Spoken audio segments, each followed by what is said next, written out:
Gracias por estar nuevamente en Un Café con JJ. Jimmy, usted sabe, hombre importante, hombre gravitante, hombre relevante para el país, no está en temas personales y me ha delegado que hoy domine el programa. ¿Cómo estás, doctor? Buenos días. Jimmy debe estar comiendo un encebollado. Pero por supuesto, por supuesto. Si es que no está comiendo chocho o hornadito. Esas son sus escapadas. Que lo disfrute, buen provecho a la licenciada Ayrala. ¿Qué tal, Omar? ¿Qué tal la audiencia? Encantado de estar aquí, como siempre. Doctor, antes de profundizar en las candidaturas, en las alianzas, a pesar de que estamos muy lejos todavía, quiero analizar un tema, y yo supongo que usted lo ha revisado, porque de esto depende su trabajo, las últimas mediciones que se han hecho distintas encuestadoras, que más allá de lo electoral están midiendo el tema del estado de ánimo de la población. Y había un factor muy llamativo hasta hace unos 2 o 3 meses, que era que había un pesimismo hacia el país, pero cuando le preguntaba sobre la situación de tu familia, decía, estamos bien, el país está mal, pero dentro de la casa estamos bien. Pero lo cierto es que de 2 meses hacia acá, ya la situación comienza también a cruzarse líneas. Nuevamente, la situación familiar, otra vez el pesimismo está invadiendo a los ecuatorianos. ¿Usted qué ha podido leer con respecto al estado de ánimo de los ecuatorianos? Bueno, ese es un indicador generalmente que en términos sociológicos es para medir digamos, el humor social. Es decir, cómo la gente, más que percibe al país, se percibe a sí mismo, ¿no? ¿Cuál es su estado de ánimo? ¿Cuál es? Ahora, lo que hay que tener claro también es que, a diferencia de hasta hace unos 10 años, la investigación en general ya no tiene la misma durabilidad, o por lo menos la misma solvencia lo que podía tener hace 10 años atrás. ¿Y por qué? Porque hoy en día el elector cambia muy rápidamente o repentinamente su estado de ánimo dependiendo de situaciones o de factores. Ahora, eso obviamente no cambia el tétrico escenario que el país está viviendo. Yo recuerdo que hice una analogía, comparaba la situación de Ecuador y Venezuela en 3 indicadores puntuales y bueno, pues nadie me ha debatido o rebatido los 3 indicadores que nombré, pero sí han pedido que no me entrevisten más. Les he hecho el trabajo de los likes del día, me han enviado otros, una cosa impresionante, pero hasta ahora sigo esperando que me respondan si los 3 indicadores que yo indiqué, que son crecimiento económico, inversión extranjera y criminalidad, Venezuela está en una situación, digamos, de acuerdo al Fondo Monetario. Entonces yo lo que voy a hacer es una rifa para comprarles un pasaje a Washington y se vayan a reclamar del Fondo Monetario Internacional, que es un ente comunista, pues no, y no a mí. Claro. Pero bueno, esa es la democracia. En todo caso, la situación del país per se es un factor, ¿no? Tomemos en cuenta que no voy a nombrar a Venezuela, pero sí Ecuador como tal tiene más muertes violentas que México y Colombia juntos. Tengamos ahí un parámetro. Sumada a la crisis económica, el Ecuador nunca se repuso o volvió a niveles como la pandemia. Y esta, digamos, sensación de migración, expectativa. Y por otro lado, un sector de la población que todavía tiene esperanza, y es legítimo, yo creo que por el tiempo, en el gobierno de Daniel Noboa. Ahora, doctor, ayer revisaba una cifra escandalosa, muy por lejos del tema de la seguridad. En estos momentos acabamos de escuchar que ha subido un 150 y pico de % el tema de las extorsiones en Guayaquil. Pero le quiero dar esta cifra y para mí es escandalosa y me quedo horrorizado. Según la CAF, el 53% de los ecuatorianos están cubriendo sus gastos con préstamos. O sea, para pagar la cuota del BIES, por ejemplo, de la casa, la cuota mensual, estás haciendo préstamos. Entonces, hay un problema económico ahí, que a eso se suma al tema de la migración, al tema social, al tema de la seguridad, al tema de la falta de empleo. Está el tema de la economía familiar y eso siento que no está siendo analizado en la real magnitud que debería ser.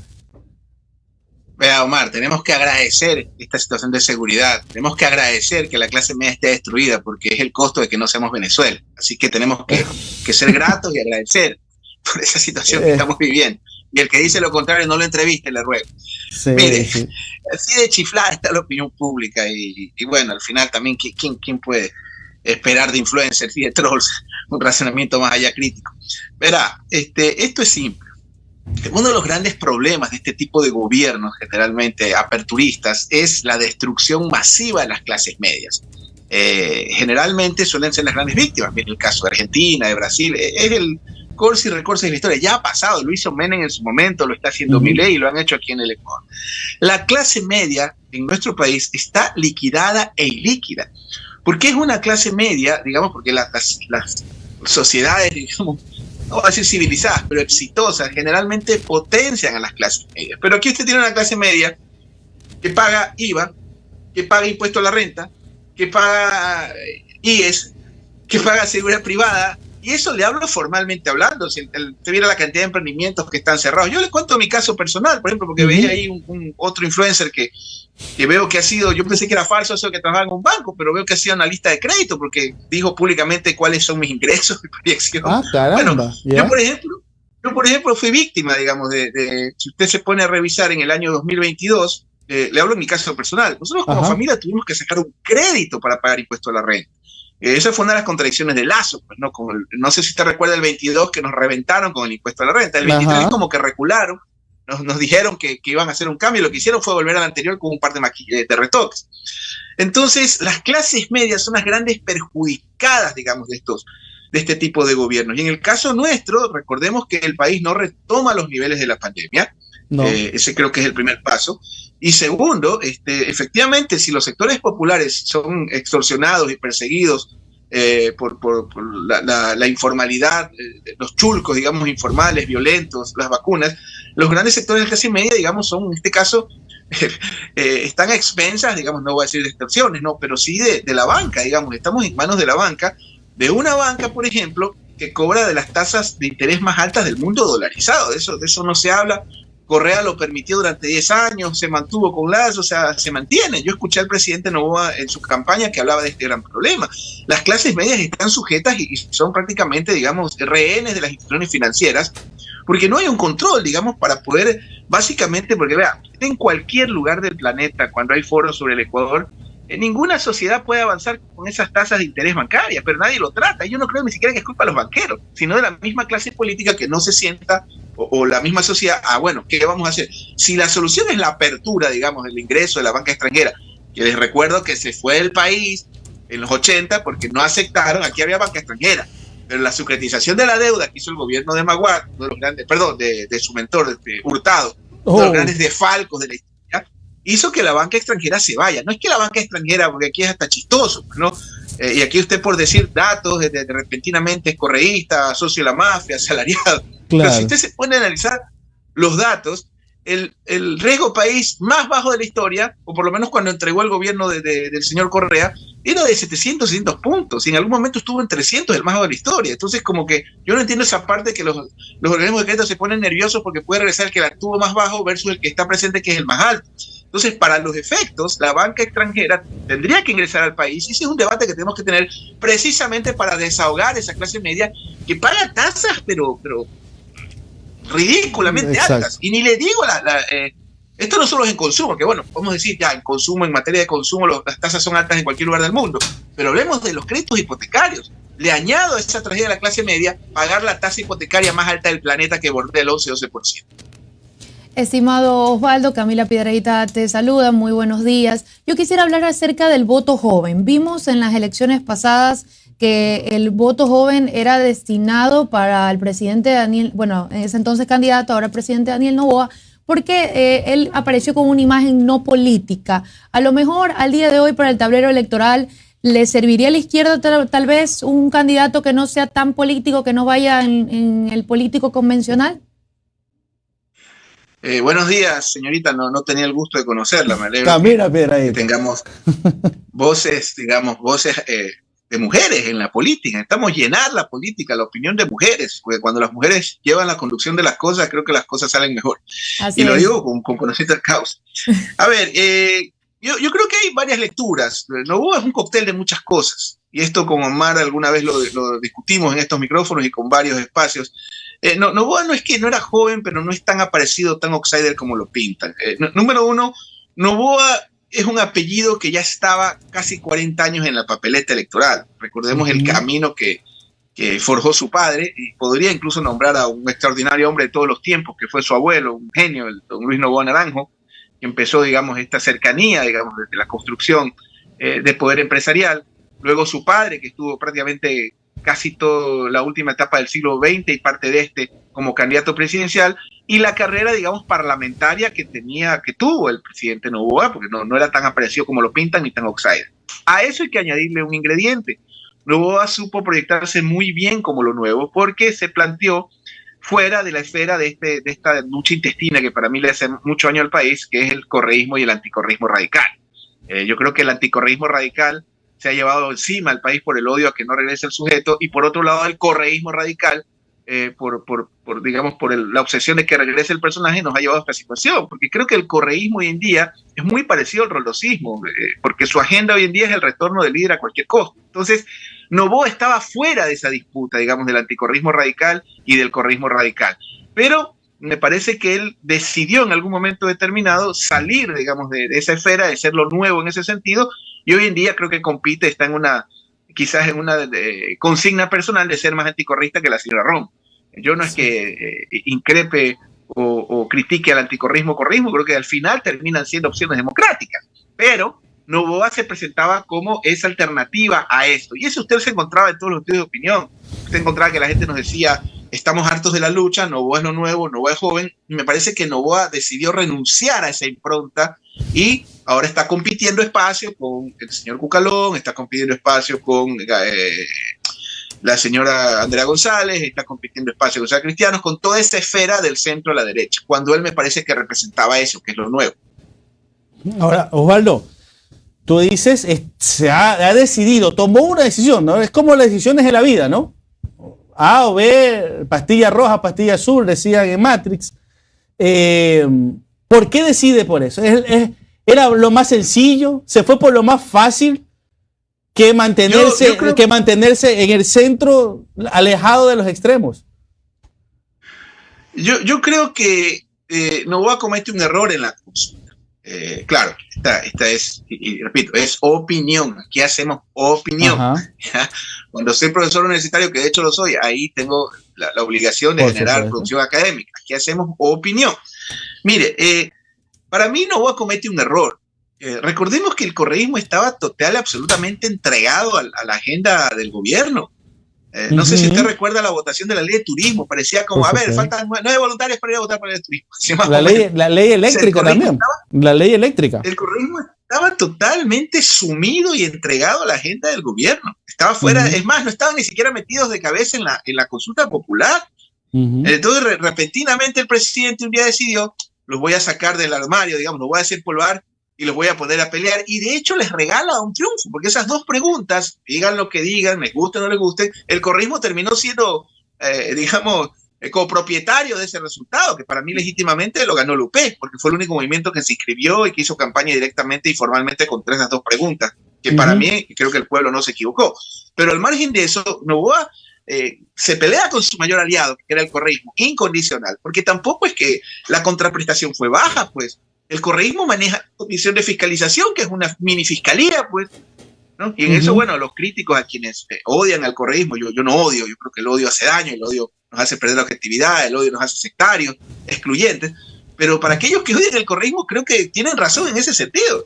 Noboa les otorga una mini fiscalía, que es la comisión de fiscalización, y en ese sentido luego se pelea con ellos, y para mí eso fue un error. Y hoy en día, como le digo, Noboa dejó de ser el imbatible, digamos, de lo nuevo, y ahora está, como le digo, en ese espacio compitiendo, y en este momento está solo. El momento que ya entremos en ritmo electoral, eso podría afectar. Y el punto de quiebre fue lo de la invasión a la embajada, pues también, ¿no? Y la captura de Jorge Glass. Y eso creo que fue el punto de quiebre, ¿no? Mire, esos temas a mí, por ejemplo, me generan tristeza. No por un tema de derecho o de justicia o de injusticia, porque por ejemplo, cuando Maduro hablaba o se rumoraba la invasión de la embajada argentina, mire cómo es. Bueno, Brasil es otra cosa. Brasil es potencia, Brasil tiene una tradición de política exterior desde el famoso Barón de Río Branco, ¿no? Mire cómo Brasil se mete a la embajada argentina y lo declara espacio bajo protección brasileña. Cuando hubo el rumor de que Maduro iba a tomarse la embajada argentina, a mí me dio una tristeza, y yo decía, no puede ser posible que en Sudamérica destruyamos el sistema interamericano, el derecho internacional, para que se cometa otra barbaridad como la que hicimos aquí. Afortunadamente Brasil intervino, si no este tipo se la tomaba. Entonces sí, para mí en el campo de las relaciones internacionales fue una barbaridad. Y en el campo político tuvo un costo para el presidente, digamos, el perder a sus aliados incondicionales, que no eran naturales, pero sí incondicionales. Pero, por otro lado, creo que ganó, digamos, ese espacio, entró en la disputa de ese espacio del anticorreísmo radical. Ahora, Osvaldo, con todo lo que hemos hecho este preámbulo, desde el humor, desde las divisiones, ¿cómo ves este inicio de campaña electoral? Porque para mí, desde el día sábado, que comienza el periodo de las primarias para todos los partidos, para las alianzas hasta el 17, para mí esto ya es campaña. ¿Cómo tú ves con todo este escenario previo que hemos analizado, cómo tú ves este inicio de campaña? A ver, yo creo que hay una lectura errónea, porque ese digamos, ese doble rasero de yo decido qué es la democracia, yo decido quién sí, quién no. O sea, yo no funciono para esas cosas. Usted sabe, yo tengo una visión profundamente democrática que recibimos muchos de mi generación, de parte de Ramiro Larrea Salto, por ejemplo, y de otros maestros. Mire, yo no creo que el problema sea cantidad de candidatos. Ese no es un problema de orden cuantitativo, es un problema de orden cualitativo. Y cuando escucho que las izquierdas se sientan a conversar, me parece digno de resaltar. Porque yo por un lado escucho a gente que dice, no, demasiados partidos, y cuando los partidos sí quieren ir, no, esos no. Entonces, yo celebro que las izquierdas se hayan sentado. Me parece que la señora González fue muy hábil, lo terminó utilizando como para decirnos, hey, un momento, todavía no es Yalc, todavía no es Pavón, yo también estoy ahí, ¿no? Porque terminó siendo la vocería principal. Incluso hasta hubo una discrepancia con Correa, que eso quizás le termina sumando, porque al final la gente no vota por encargados o encargadas. Por otro lado, también el resto de candidaturas, digamos, que se terminarán consolidando probablemente en estas primarias, en este mes. Yo creo que es sano, indistintamente la cantidad de candidaturas, que exista este debate, este crisol de ideas dentro de un contexto de una democracia, por una situación muy difícil que el país vive. Entonces, en ese escenario me parece que es interesante que esto pase. Ahora, obviamente yo veo encuestas, no tengo que explicarle a usted, querido Omar, y a la contertulia, no tengo que explicarle a la audiencia cómo el Ecuador es un país que cambia en un segundo. Recordemos octubre del 2019, que creo que apuntaló al movimiento indígena como alternativa electoral, al margen de los juicios de valor. Recordemos la pandemia, que fue algo espantoso. Recordemos el junio del 2022, que fue con Lazo. Recordemos el asesinato miserable y vil contra Fernando Villavicencio, que eso no puede caer en la impunidad. O sea, este país se resetea en cualquier momento en materia política. Entonces, nosotros pensar lo que nos diga una encuesta, que obviamente no está de más, y bueno, preferible, si tienes una en el WhatsApp, recuerda que es gratis y recuerda que es un sondeo, no es una investigación. Claro. Sí, darle mérito a la investigación, porque hay buenos investigadores en nuestro país. Pero en todo caso yo celebro que existen alternativas como Henry Cucalón, creo que es de los pocos que conoce el Estado. Vamos a ver cómo amplía su campo de acción, porque está en un partido respetable, pero cuya agenda es el no retorno de Correa. Eso para mí te pone un techo. Vamos a ver qué alianzas termina construyendo. Pero Cucalón, por ejemplo, es de los pocos candidatos, o el único, creo yo, de la derecha, aunque yo tengo otra lectura de Henry, yo lo conocí, digamos, en las aulas universitarias en otros tiempos, ¿no? Pero en todo caso, Cucalón es un tipo, quizás el único de su tendencia, que tiene conocimiento firme del Estado, cuando el Estado... Pero analizando esos dos candidatos de derecha, Noboa y Cucalón, son los extremos realmente. Son realmente, yo los veo como los extremos. El uno es el político formado, con escuela, que pasó por la secretaría del Consejo Cantonal de Guayaquil, que hizo toda la sub 17, 18, 20, 25 a mayores, llegó al Partido Social Cristiano, luego fue ministro de gobierno, a un presidente candidato que intenta ser lo menos político posible. Mire, esto lo he hecho en varios espacios y lo voy a repetir, que esto tiene que entender la derecha ecuatoriana. Ya, así me tilden de comunista, de que me vaya a vivir a Cuba, que me parece hasta gracioso, ¿no? Mire, esto es simple. Usted es muy joven. ¿Qué edad tiene usted, Omar? Disculpe que le ande pidiendo la edad. Gracias por el cumplido. 39. No, está apoyo todavía. Mire, todavía. Cuando yo tenía 8 años, o 9 años, recordaba a mi madre, me sacaba a pasear, mi papá. El Ecuador, querido Omar, y no, cuidado, no vengo a reivindicar al personaje, vengo a hablar de la historia, se encarga de eso. El Ecuador, Omar, estaba infestado de un letrero. No hablemos de derechos humanos, que ahí sí la pierde el tipo, pero Usted alzaba la cabeza, miraba el cuello, miraba para abajo, otra obra de León, otra obra de León, otra obra de León. El país estaba infestado de obra pública, lleno de obra pública. Sí. Presidente de derecha. Y Flores Cordero estaba rodeado de talibanes, pues recordemos, imagínense a Alberto Ajiga a los 30 años. Estaba este hombre extraordinario, que fue mi amigo, a quien quise mucho, que en paz descanse, Panchito Suet, Francisco Suet, Dios lo tenga en su gloria, y mi saludo a su familia, mi abrazo a su familia. Entonces Flores Cordero, por eso la derecha ecuatoriana tiene que entender el rol del Estado. Y creo que de las alternativas que tiene la derecha, el que lo entiende, el que cree, es el señor Cucalón. Pero ya le hablé de otro tema. Ahí hablamos de una candidatura. También tenemos la candidatura de la señora González, que me parece que es una candidatura que está desaprovechada todavía, porque los dos únicos candidatos, la compañera me hablaba de los jóvenes, una de las agendas o de las causas, que eso es importante entender lo que es una causa, es el medio ambiente. Solo hay dos candidatos o precandidatos con formación formal en medio ambiente, que son la señora Andrea González y el señor Leonidas Giz, por ejemplo. Entonces, ahí veo una candidatura que me parece que no despegan por el lado, o tendrían que apuntar, digamos, a ese segmento, que es el medio ambiente, porque tienen la solvencia, así como Cucalón tiene la solvencia de hablar del Estado, en eso puede competir con el correísmo. Andrea González tiene la solvencia de hablar del medio ambiente. Claro. Por otro lado, hay otras opciones también presidenciales. Tiene el caso de Pedro Granja, parece un tipo muy inteligente, un poco, digamos, histriónico para mi gusto, pero en todo caso es una alternativa, es un tipo que te puede elevar. O sea, imagínate un debate Granja-Cucalón, claro, respecto al resto de candidatos. Eso es para debate, gran debate. Pero gran debate. La mala noticia es que, y eso tienen que tener los candidatos, en elecciones presidenciales, y aquí le hago caso a mi mujer, dice, habla de campaña, ya no hables con gente que no tiene idea de lo que dice, o que no tienes que ser como Schopenhauer, porque habla para gente de otro tiempo. Vamos a hablar de campaña, que al final eso es lo que me genera ingresos. El problema para Henry, quizás, o para Pedrito, es que no elegimos un pontífice, no elegimos un decano de Flaxo, no elegimos una elección presidencial. Es una contienda en la cual hay muchos factores. Lamentablemente no es la elección, digamos, de los más aptos en el ámbito académico. Eso obviamente no le quita mérito a los que no los tienen. Pero, por ejemplo, en ese escenario, usted se da cuenta de que hay opciones presidenciales con sus perfiles. Mire el mismo caso del correísmo. Yo creo que no es lo mismo Yal que Paola Pavón o que Luisa González. Cada quien tiene sus características, o el caso de Verduga. Pero no hay todavía una candidatura. Y el correísmo tiene dos ventajas. La primera, que representa un pasado que fue mejor para cierto sector de la sociedad, que no vamos a ser tan, digamos, no sé qué palabra utilizar para a todo el que medio lo analiza o lo cataloga o ve sus virtudes, ya, socio de la mafia. Oiga, yo en mi vida, usted me conoce, yo he tenido un cheque sin fondo, pues. Yo en mi vida, me va a disculpar, he tenido un porro de marihuana en mi boca y no creo que eso me haga más o menos que nadie. Socio de la mafia. Entonces, usted puede decir el correísmo que representa un pasado que fue mejor para mucha gente, y esa gente hay que respetarla y no entender que es una alternativa.